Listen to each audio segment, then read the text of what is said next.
Buenas tardes a todos, es un gusto estar con ustedes esta mañana. Felicito indudablemente al Instituto Tomás Moro por la iniciativa sabia y prudente de convocar esta jornada de reflexión, este congreso, sobre el hito tan significativo de lo que suponen los 30 años del Evangelium Vitae. Tengo que decir esto y con cierto dolor. La Evangelium Vitae es un documento extraordinariamente importante y me parece que en el mundo intelectual, por causas dolorosas pero reales, no ha terminado teniendo hoy el grado de repercusión que este documento merece. Y eso es un signo lamentablemente claro de la crisis que vivimos tanto en la sociedad occidental como en la Iglesia Católica. No podemos dejar de decirlo. En ese contexto, quiero invitarlos a acompañarme en un itinerario a través de ciertas carátulas de la revista Time, que como ustedes saben, la revista Time no representa la voz oficial de la Iglesia Católica, ni apela a los valores tradicionales de la cultura occidental, pero que de algún modo recoge caóticamente ciertos desafíos culturales contemporáneos que nosotros, los católicos, tenemos que estar en la capacidad de enfrentar y de entender. No vamos a poder hacer una lectura exhaustiva, evidentemente, de todas las carátulas, pero sí mencionaremos algo sobre algunas. En este primer conjunto de carátulas tenemos alguna información interesante. Tenemos al Papa Pablo VI, autor de la Humanae Vitae, en 1968, que explica por qué la anticoncepción, es decir, el recurso a la mentalidad anticonceptiva, desnaturaliza el matrimonio. Es decir, explica en términos amplios por qué un esposo y una esposa, cuando eligen realizar el acto conyugal y eligen hacer de ese acto conyugal un acto cerrado a la vida, ese acto conyugal no es el acto conyugal. Son relaciones sexuales dentro del matrimonio, pero no es el acto conyugal, porque no hay entrega plena, porque no hay entrega total, porque no hay entrega abierta a la vida. Hay entrega material, pero no hay entrega total. Y de hecho, si un novio y una novia se casan por la iglesia y consuman el matrimonio eligiendo la anticoncepción, les pregunto, ¿es eso el acto conyugal? ¿Hay consumación del matrimonio?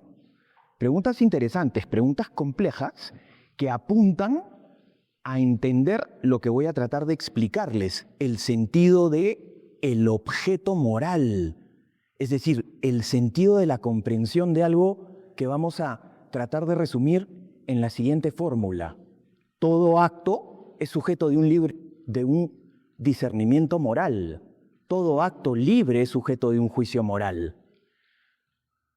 Los nuestros, los del presidente de la República y también los de la mujer embarazada en una situación difícil, o también el de los esposos cuando eligen cómo vivir su conyugalidad. En la tercera imagen vemos esta famosa carátula de la revista Time, en donde sale una pastilla anticonceptiva y está esa introducción al artículo, que es muy interesante. La píldora tan pequeña, tan poderosa y tan malentendida. ¿En dónde radica la dimensión intrínsecamente mala de la píldora? ¿En el hecho de que sea pequeña? ¿Es lo mismo tomarse una píldora anticonceptiva que tomarse una píldora para el dolor de cabeza? Desde el punto de vista material es lo mismo. Ambas te las tomas con un sorbo de agua. Y un acto material igual, tragarte una pastilla, sin embargo, puede tener una categorización moral y una especificidad moral totalmente distinguibles. Y por eso, qué importante es recordar lo que el Papa Juan Pablo II nos enseña en el contenido de la Veritatis Splendor, que luego materializa también en la Evangelium Vitae. Vamos a avanzar mostrándoles algunas otras carátulas. Miren, 1978, Louise Brown, la primera bebé probeta, nacida, vaya paradoja, 10 años exactamente después de la aparición del Humane Vitae.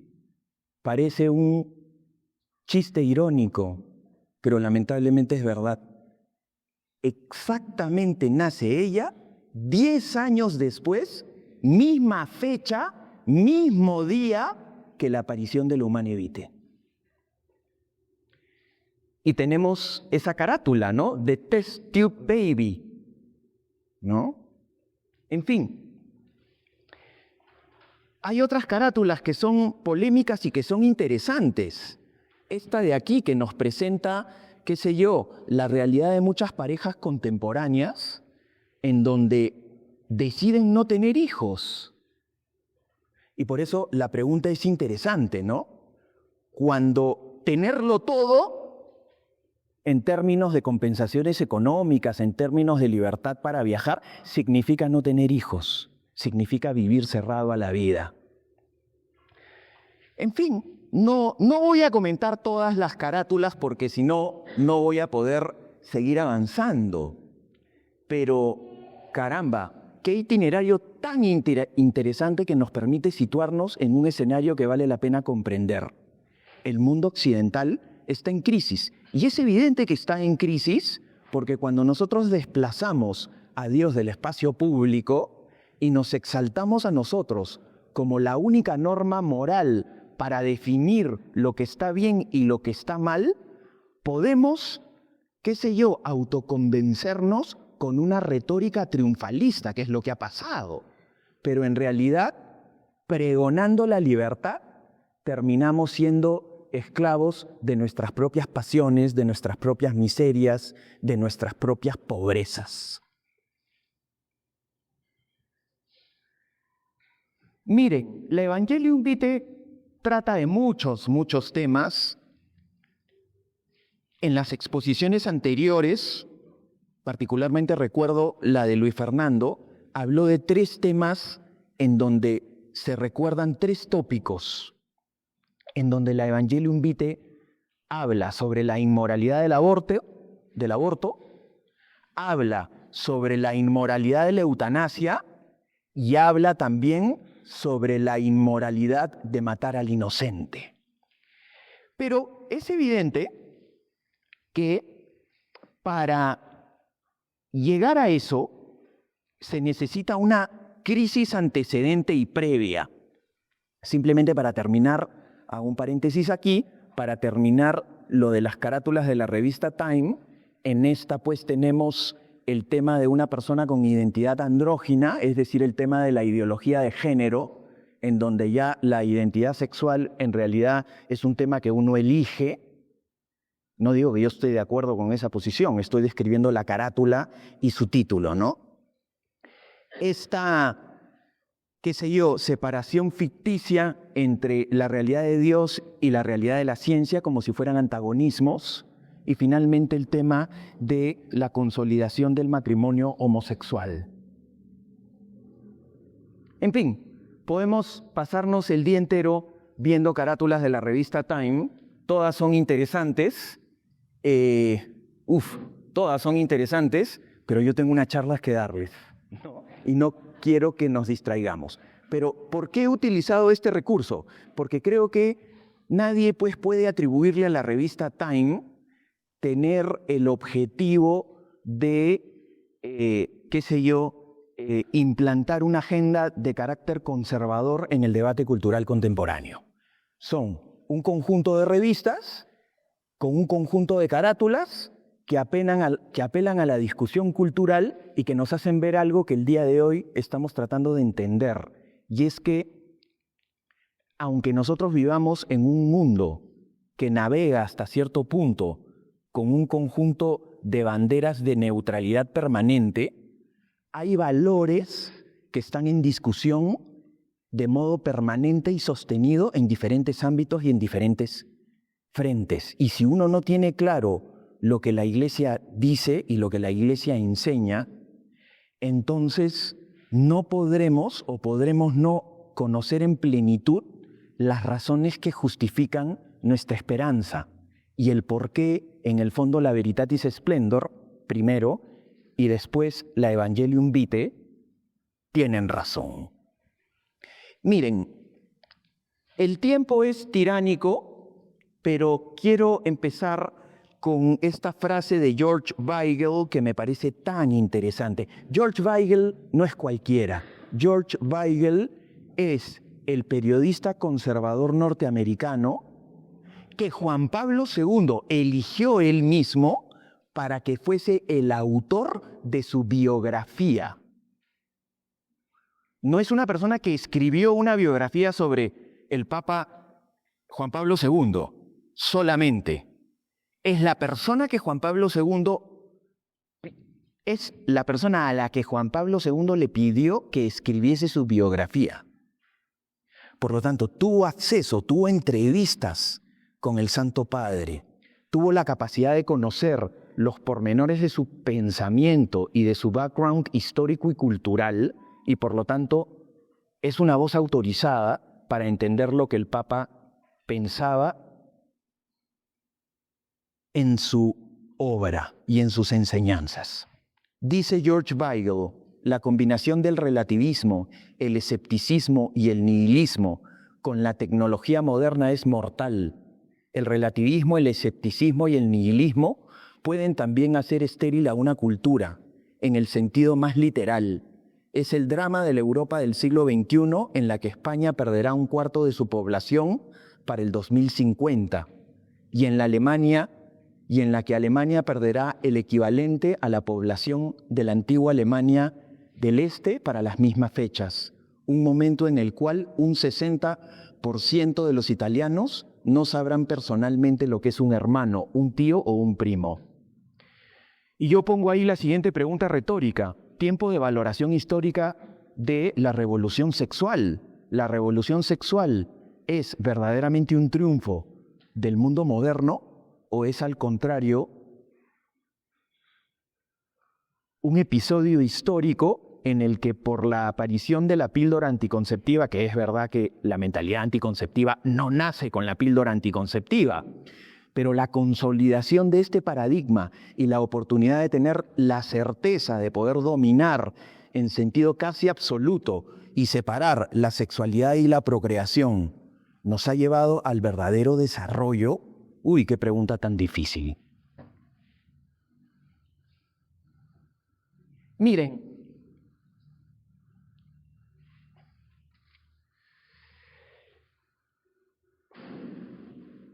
vamos a avanzar esto porque creo que no voy a tener tanto tiempo y hay ciertas cosas que uno tiene que evitar. Miren, la encíclica Veritatis Splendor es una encíclica absolutamente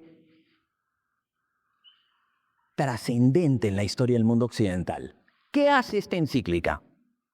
Aparece en 1993, aparece un año después de la publicación del Catecismo de la Iglesia Católica, en un escenario en donde previamente a la encíclica Veritatis Splendor, en 1968 había aparecido la Humanae Vitae, había habido una experiencia de división y de crítica al Papa Pablo VI.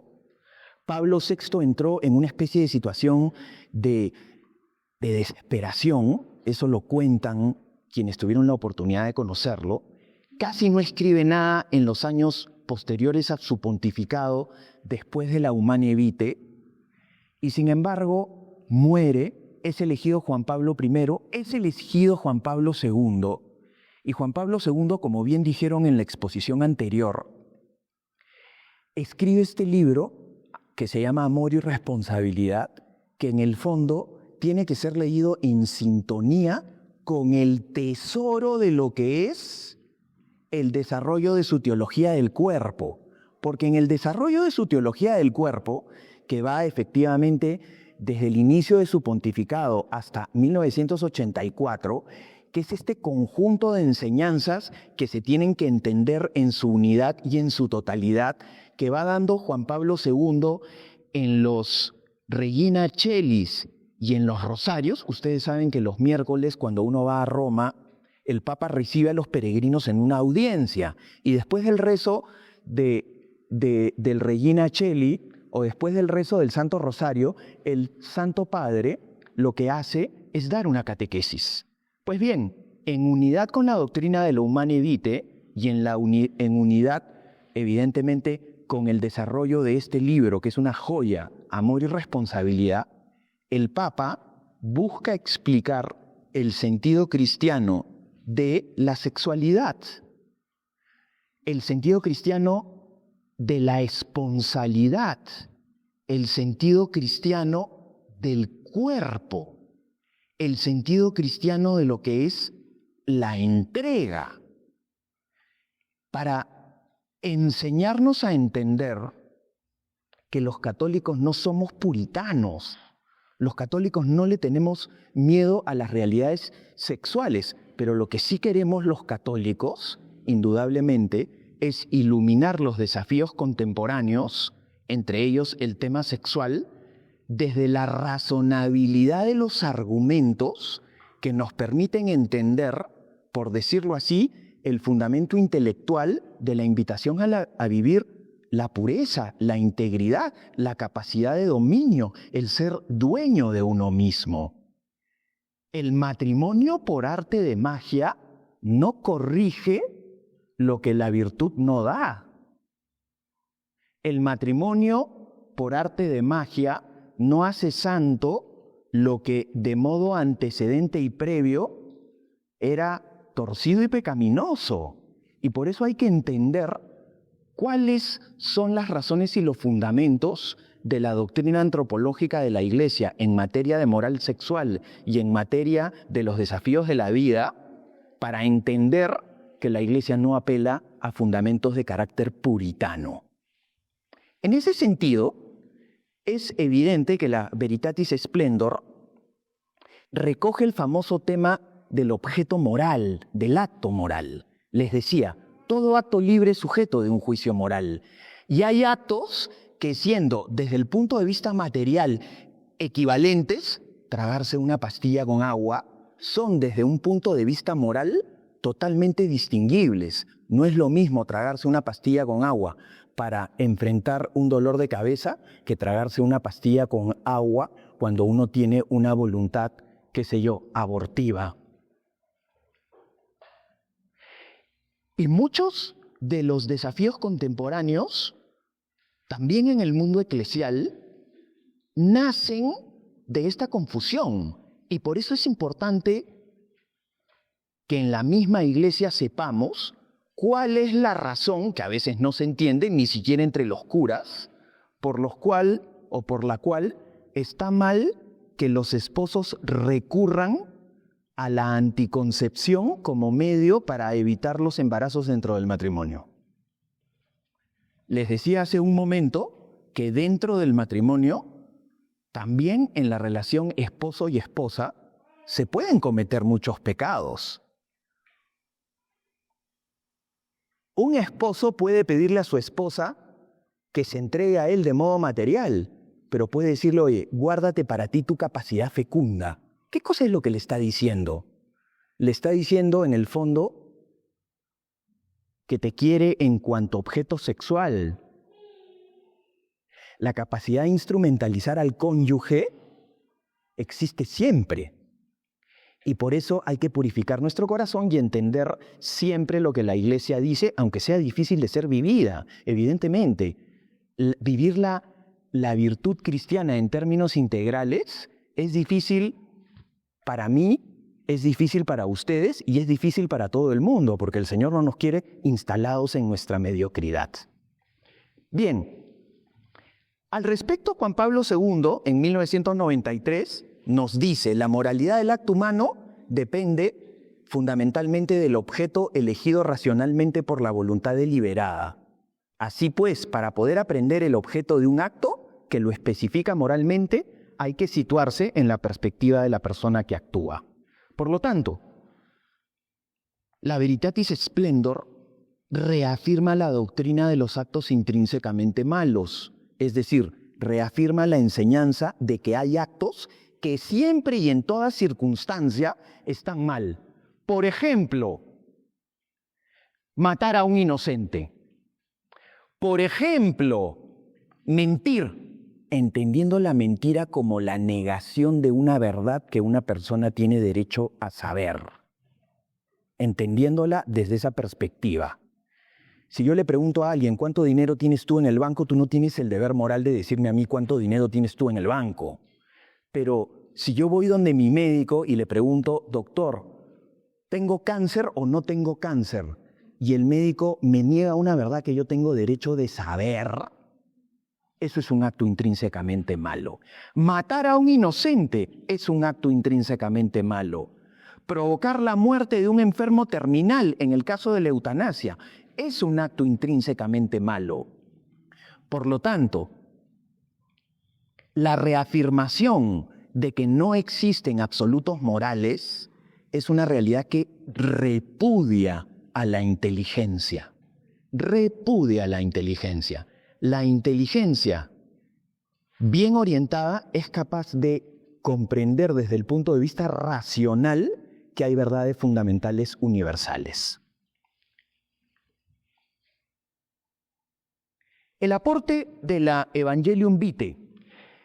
Bueno, en realidad ya se han dicho varios de los aportes del Evangelium Vitae, y es verdad que esta encíclica aparecida en 1995, este año son 30 años, tiene que ser entendida en continuidad con la doctrina de la Veritatis Splendor. Mientras en la Veritatis Splendor hay una apelación a una explicación general de la doctrina moral de la Iglesia en términos teóricos, explicando el objeto, el fin y las circunstancias del acto moral, en la Evangelium Vitae hay la aplicación de esa doctrina a los problemas y a los desafíos contemporáneos más agudos y más dolorosos, algunos de los cuales los hemos podido ver en la carátula de la revista Time. En ese sentido, se reafirma la condición intrínsecamente mala del aborto. Se reafirma también la condición intrínsecamente mala de la separación entre la sexualidad y la procreación. El problema de la separación entre la sexualidad y la procreación es que desnaturaliza el acto conyugal. También se reafirma y se enseña la dimensión intrínsecamente mala de la reproducción asistida, en donde en el fondo lo que ocurre es una desnaturalización del inicio de la vida para que no sea fruto del encuentro recíproco, total y generoso entre un esposo y una esposa, sino para que sea fruto de una intervención fuera del ámbito del contexto de la sexualidad, en donde se fecundan los óvulos, en donde se genera un conjunto de embriones y donde solo una pequeña cantidad de esos embriones tienen o cumplen los criterios físicos sanitarios para la implantación. Bueno, ¿y el resto no es vida humana? ¿Qué hacemos con ellos? También se menciona el tema de la experimentación con embriones. También se menciona el tema de la eutanasia. ¿Qué cosa es la eutanasia? La acción directa e intencionada de provocar la muerte de un enfermo en estado terminal, pero no como consecuencia de la enfermedad misma, sino como consecuencia de tu intervención. Es procurarle la muerte a alguien que la pide. Por lo tanto, la Evangelium Vitae, recogiendo la doctrina de la Veritatis Splendor, reafirma la enseñanza de los actos intrínsecamente malos y nos enseña que hay dimensiones en esta vida que tienen que ser protegidas, como es el absoluto moral del respeto a la vida desde el primer instante de la concepción hasta su fin natural. En ese contexto, es evidente que nosotros nos movemos en un espacio social y científico que es complejo. Y vale la pena iluminar el presente debate con un asunto que también vale la pena promover, y es el auge de la bioética personalista. Miren, la bioética personalista es el esfuerzo del cardenal Sgreccia, que fue hecho cardenal por Benedicto XVI, que es un hombre que se dedicó a iluminar los desafíos morales desde la moral tradicional de la Iglesia, entendiendo que desde la aparición de lo que se institucionaliza como la bioética principalista a partir de una obra de un par de filósofos, Beauchamp y Childress, institucionalizan lo que se llaman los principios de la bioética norteamericana o los principios de la bioética principialista, que son el principio de autonomía, el principio de no hacer el mal, el principio de no hacer el bien y el principio de justicia. Pero estos principios, dirá Juan Manuel Burgos, estos principios, si no adolecen de una antropología que los sustenten, pueden llevarnos al naufragio y, en el fondo, a una especie de claudicación en los sentimentalismos que nos permiten o que nos impiden hacer juicios morales justos y oportunos. Y por eso es que la obra del cardenal Sgreccia, en este libro que es épico, que se llama El Manual de Bioética Personalista, es tan importante, porque él recoge también 4 principios que son sumamente importantes. El principio de defensa de la vida física, el principio de totalidad, el principio de sociabilidad y subsidiariedad y el principio de libertad y responsabilidad. Entonces, explico por qué estos principios iluminan el debate moral contemporáneo y después hago una síntesis corta y final. Miren, el principio de defensa de la vida física. Hemos estado hablando de la anticoncepción, hemos estado hablando también de la fecundación artificial hasta cierto punto. Hemos estado hablando de las realidades en torno a la generación de la vida humana. ¿Cómo puede haber, desde el punto de vista del principio de defensa de la vida física, cómo puede haber defensa de la vida física cuando en la anticoncepción se pide que lo que físicamente funciona bien sea atrofiado? La ciencia médica en el ámbito anticonceptivo está dirigida a hacer que no funcione bien lo que funciona bien. ¿Dónde está la dimensión terapéutica? En ningún lado. ¿Cómo puede haber defensa de la vida física en la fecundación artificial cuando solo un porcentaje menor de embriones cumplen los criterios sanitarios para la implantación? Y el resto, ¿hay acaso defensa de la vida física aquí? Al congelador. ¿Triunfo de la ciencia o naufragio de la sociedad contemporánea? Eso podemos decir en torno al principio de la vida física. En torno al principio de totalidad. ¿Cómo puede haber totalidad en la anticoncepción cuando se elige deliberadamente separar el fin unitivo del fin procreativo de la vida conyugal? ¿Cómo un esposo le puede decir a su esposa, te amo, pero quiero tu cuerpo, no quiero tu totalidad? Guárdate para ti misma tu capacidad fecunda. Quiero usarte. Lo que se pide o lo que se elige objetivamente, independientemente de las circunstancias, es hacer del acto conyugal un acto no procreativo. Es separar, ahí recordando la Humanae Vitae, el fin unitivo del fin procreativo de la vida conyugal. ¿Es esa la totalidad que explica la Humanae Vitae? ¿Es lícito instrumentalizar al cónyuge desnaturalizando su capacidad procreativa? ¿Cómo puede haber totalidad en la fecundación artificial si se elige desnaturalizar la procreación y reemplazarla por un acto fuera del ámbito del encuentro personal sexual. La totalidad es la capacidad de una entrega que se hace fecunda para procrear, como también, si Dios lo quiere, como para no procrear. Esa es la verdadera totalidad. Finalmente, el tema del principio de libertad y responsabilidad y el tema del principio de sociabilidad y subsidiariedad. Es responsable promover este tipo de prácticas que instrumentalizan al cónyuge como mero medio para un fin. ¿Es lícito reducir al ser teóricamente amado a la categoría de objeto sexual? ¿Existen límites a la libertad? Ahora que hablábamos sobre el tema del liberalismo, el liberalismo es un fenómeno complejo, no existe una visión, digamos, unitaria del fenómeno del liberalismo. Finalmente, el principio de sociabilidad y subsidiariedad.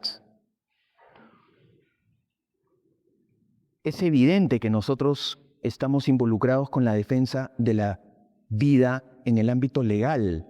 Hay leyes que de suyo son inmorales, eso está claro. Y nosotros, como católicos, estamos en el deber de promover un conjunto de leyes que respeten la vida humana. Cierro.